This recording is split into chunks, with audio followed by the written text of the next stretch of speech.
Everyone, welcome back to our channel toppers target.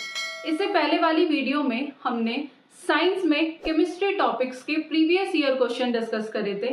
तो आज की इस वीडियो में हम उसी को कंटिन्यू करते हुए बायोलॉजी के कुछ प्रीवियस ईयर क्वेश्चन डिस्कस करने वाले हैं। तो इस वीडियो को एंड तक देखेगा और हमारे चैनल टॉपर्स टारगेट को सब्सक्राइब करिएगा।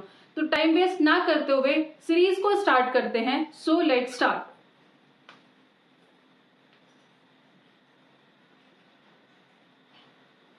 तो क्वेश्चन फर्स्ट आता है आपका, which is the affect of antigen in an ill person. Ill person मतलब बीमार पर्सन की यहाँ पर बात हो रही है कि एक बीमार व्यक्ति में एंटीजन का क्या प्रभाव होता है। तो बेसिकली हमें सबसे पहले पता होना चाहिए कि एंटीजन क्या होते हैं। तो एंटीजन एक ऐसा केमिकल सब्सटेंस होता है जो एंटीबॉडीज को क्या करता है, प्रोड्यूस करता है। एंटीजन एक ऐसा सब्सटेंस है जो एंटीबॉडीज को प्रोड्यूस करता है। तो कह सकते हैं कि एंटीजन एक ऐसा सब्सटेंस जो हमारे इम्यून सिस्टम को क्या करता है, स्टिमुलेट करता है कि वो क्या करे, एंटीबॉडीज का प्रोडक्शन करे। तो आइए ऑप्शन देख लेते हैं। फर्स्ट ऑप्शन है it increase the production of WBC। Second is it increase the production of antibiotic. Third है आपका it increase the production of anti serum against bacteria. And last one is it prevent the growth of bacteria. तो जैसा कि अभी बताया कि antigen एक ऐसा सब्सटेंस है जो एंटीबॉडीज का प्रोडक्शन करता है। जैसे फॉर एग्जांपल कोई भी फॉरेन सब्सटेंस किसी भी ह्यूमन बॉडी के अंदर एंटर करता है और एंटर करने के बाद क्या होता है, तो जो एंटीजन है वो क्या करता है कि इम्यून सिस्टम को स्टिमुलेट करेगा कि वो क्या करे, उस फॉरेन सब्सटेंस के अगेंस्ट क्या कर सके, एंटीबॉडीज का प्रोडक्शन कर सके या फिर उन्हें किल कर सके। तो आंसर क्या हुआ, it increase the production of antibiotics. Mean second answer आपका क्या हो जाएगा, करेक्ट हो जाएगा। सो नेक्स्ट क्वेश्चन देखते हैं। So question number second is penicillin is extracted from, कि पेनिसिलिन किससे निकाला जाता है। तो आपको चार ऑप्शन गिवन है, ईस्ट, एल्गी, फंगस या फिर लाइकेन। तो पेनिसिलिन क्या होती है, पेनिसिलिन एक तरह की क्या होती है, एंटीबायोटिक होती है और जो किससे मिलके बनी होती है, that is made from fungus जिसका नाम होता है पेनिसिलिन नोटेटम।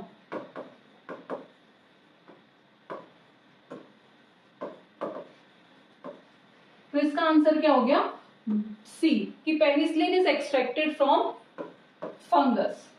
तो answer third is correct. Third question देखते हैं। Question number third is which among the following element increase the absorption of water and calcium in plant, कि इनमें से कौन सा ऐसा एलिमेंट है जो प्लांट के अंदर एब्जॉर्प्शन ऑफ वाटर या फिर कैल्शियम को क्या करता है, इंक्रीज करता है। कि निम्नलिखित में से कौन सा तत्व पौधों में पानी और कैल्शियम के अवशोषण को बढ़ाता है। तो फर्स्ट ऑप्शन है manganese, second is boron, third is copper and fourth one is molybdenum. तो जो इसका आंसर है वो है आपका बोरोन। बोरोन क्या करता है, बोरोन एक ऐसा एलिमेंट है जो वाटर के एब्जॉर्प्शन और कैल्शियम को प्लांट के अंदर क्या करता है, इंक्रीज करता है। ये बेसिकली मेटाबॉलिक, प्लांट की मेटाबॉलिक एक्टिविटीज में भी क्या करता है, हेल्प करता है। So answer second is correct, कि boron is the element increase the absorption of water and calcium in plant. So answer second is correct. Next question देखते हैं। Question number fourth is which of the following help in circulation of blood, कि इनमें से कौन सा blood के circulation में help करता है। ब्लड क्या होता है, ब्लड एक तरह का कनेक्टिव टिश्यू है। Blood is a connective tissue जो क्या करता है, कनेक्टिव टिश्यू क्यों कहते हैं, क्योंकि ये हमारे सारे बॉडी पार्ट्स को क्या करता है, कनेक्ट करके रखता है। तो चार ऑप्शन गिवन है और पूछा है कि कौन सा ब्लड के सर्कुलेशन में हेल्प करता है। तो फर्स्ट ऑप्शन है अरिथ्रोसाइट्स, सेकंड ऑप्शन है ब्लड प्लेटलेट्स, थर्ड ऑप्शन है आपका मोनोसाइट्स और फोर्थ वन इज लिम्फोसाइट। तो बेसिकली ब्लड के सर्कुलेशन यानी कि सर्कुलेशन ऑफ ब्लड में कौन हेल्प करता है, तो फोर्थ आंसर इसका करेक्ट है लिम्फोसाइट। लिम्फोसाइट्स क्या होते हैं? Is a type of WBC, यानी कि WBC means white blood cell.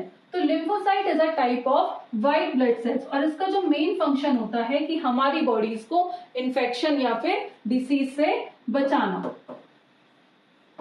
Infection या फिर डिसीज से बचाना। तो जो मेन सर्कुलेशन में हेल्प करता है वो कौन करता है? हमारा लिम्फोसाइट्स। तो answer fourth is correct. Next question देखते हैं। Question number 5 is which wood will become useless soon after exposing in the open air? कि कौन सी लकड़ी खुली हवा में उजागर करने के तुरंत बेकार हो जाएगी? तो ऑप्शन है आपका सॉफ्ट वुड, सेकेंड है fibrous wood, third one is wet wood and fourth is hard wood. So basically जो हमारी वेट वुड होती है कि जब हम उसे हवा में रख देते हैं, ओपन एयर में रख देते हैं, तो वो क्या हो जाती है? खराब हो जाती है। तो आपका आंसर क्या हो जाएगा? वेट वुड, यानी कि third answer is correct. Next question देखते हैं। Question number 6 is are bones and teeth are generally made of? कि जो हमारे हड्डियां, जो दांत होते हैं, वो जनरली किसके बने हुए होते हैं? तो first option is tri calcium phosphate, second is fluorapatite, second is chlorapatite and last one is hydraulic. ये तो आपको ऑप्शन से ही समझ आ गया होगा कि ये तीनों ऑप्शन तो नहीं है। तो आपका जो आंसर है कि ट्राई कैल्शियम फोस्फेट, कि ट्राई कैल्शियम फोस्फेट से हमारे बोन्स और टीथ क्या होते हैं? बने हुए होते हैं। तो आंसर क्या आ गया आपका? Try calcium phosphate. So try calcium phosphate is calcium salt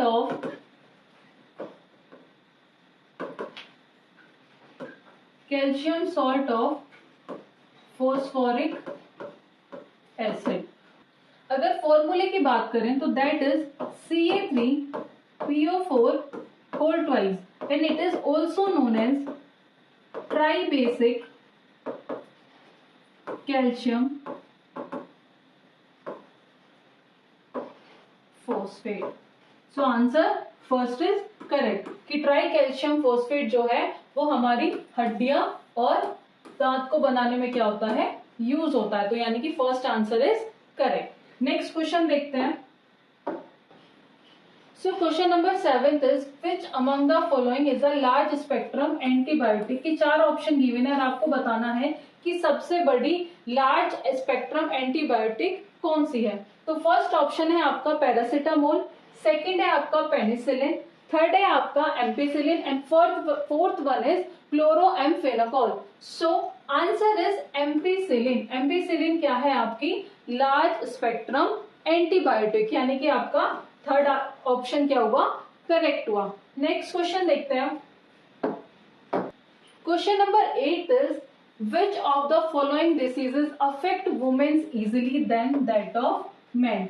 कि चार ऑप्शन या चार डिसीज गिवन है और आपको बताना है कि इनमें से कौन सी डिसीज वुमेन को ज्यादा जल्दी अफेक्ट करती है as comparison to men. First option है heart attack, second is hepatitis, third one is joint arthritis, fourth one is arthritis. तो बेसिकली क्या होता है? तो हार्ट अटैक एक ऐसी डिसीज है जो वुमेन को इजीली अफेक्ट करती है एज कंपैरिजन टू मेन। तो रिसर्च में ये पाया गया कि जो मेन को जब हार्ट अटैक होता है तो जो अफेक्ट होता है वो किस पर होता है? उसकी लार्ज ब्लड वेसल्स पर। अगर बात करें वुमेन की, तो वुमेन को जब हार्ट अटैक होता है तो जो जब उसको अफेक्ट होता है वो किस पे होता है? उसकी स्मॉल ब्लड वेसल्स पे। तो जिसकी वजह से क्या होता है कि वुमेन इजिली अफेक्ट हो जाती है हार्ट अटैक से as comparison to men. Next question देखते हैं। Question number 9 is angora wool is extracted from? कि अंगोरा ऊन किससे निकाला जाता है? तो फर्स्ट ऑप्शन है rabbit, second is sheep, third one is fox and last one is goat. तो ये आप सबको पता होगा कि जो अंगोरा वूल है वो हमें किससे मिलती है? वो हमें मिलती है रैबिट से, यानी कि फर्स्ट ऑप्शन क्या हो गया आपका? करेक्ट हो गया कि angora wool is extracted from rabbit. Last question देखते हैं। So question number 10 is onion is a modified form of, कि ऑनियन किसकी मॉडिफाइड फॉर्म है? तो फर्स्ट ऑप्शन है leaf, second is stem, third is root and fourth is none of them. Onion सबने देखे कि उसके नीचे क्या निकली होती है? स्टेम्स निकली होती है। तो सो ऑनियन किसकी मॉडिफाइड फॉर्म है? स्टेम की मॉडिफाइड फॉर्म है, जिसे हम क्या कहते हैं? It is also known as bulb. So answer second is correct. I hope आपको ये वीडियो पसंद आई होगी। अगर आप ऐसे ही क्वेश्चन और चाहते हैं तो हम आपके लिए जल्दी फ्री मॉक टेस्ट लेकर आने वाले हैं, जो आपको हमारी एप्लीकेशन पर मिलेंगे, जिसका लिंक आपको बहुत जल्द डिस्क्रिप्शन बॉक्स में मिल जाएगा। और ऐसी फर्दर पीपीटीज या नोट्स के लिए आप हमारा टेलीग्राम ग्रुप ज्वाइन कर सकते हैं। Thank you for watching.